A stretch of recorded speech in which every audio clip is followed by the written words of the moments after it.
জয়নিতাই পূর্ণিমার নিরামিষ রান্নাঘরে আরেকটা রেসিপি নিয়ে হাজির হয়েছি।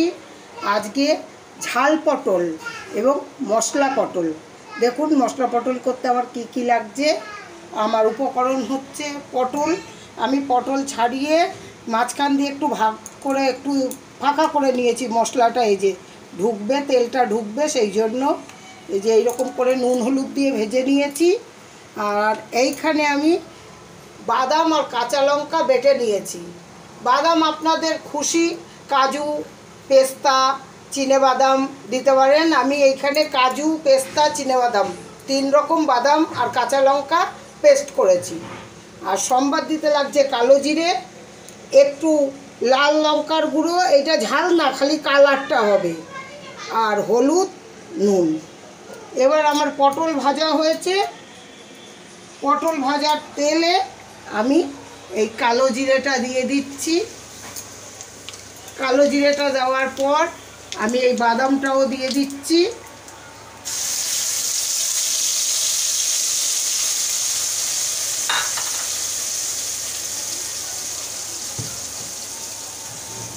পরিমাণ মতন নুন দিয়ে দিলাম।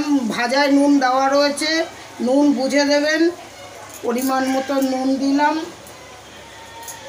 পরিমাপ মতন হলুদ,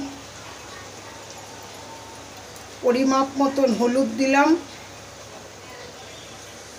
আর এই কাশ্মীরি লঙ্কার গুঁড়ো, এটা ঝাল না, শুধু কালারটা হবে, তাই আমি এটা দিয়ে দিচ্ছি।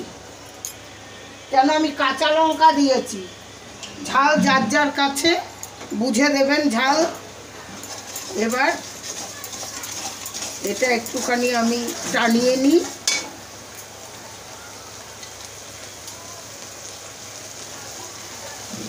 মশলা বাটি ধোয়া জল একটু দিয়ে দিলাম।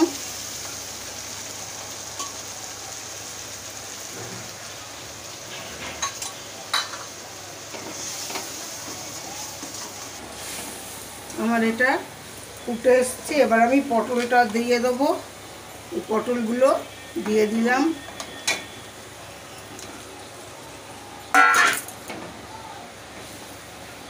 এবার একটু সময় উঠবে, মশলাটা ভেতরে যাবে। 2 মিনিটের জন্য একটু ঢেকে দিচ্ছি।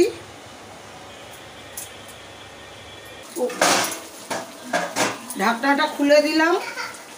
এবার দেখুন এই যে আমার হয়ে গেছে। গ্যাসটা অফ করে দিলাম।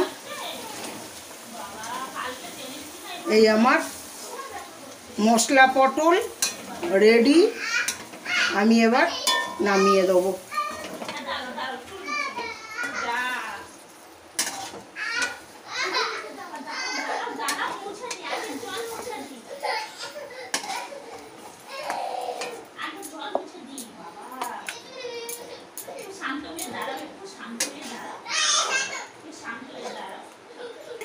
মশলা পটল রেডি। আমি এবার ঠাকুরঘর নিয়ে চলে যাচ্ছি। জয় নিতাই, জয় গৌরহরি, জয় রাধা মাধব।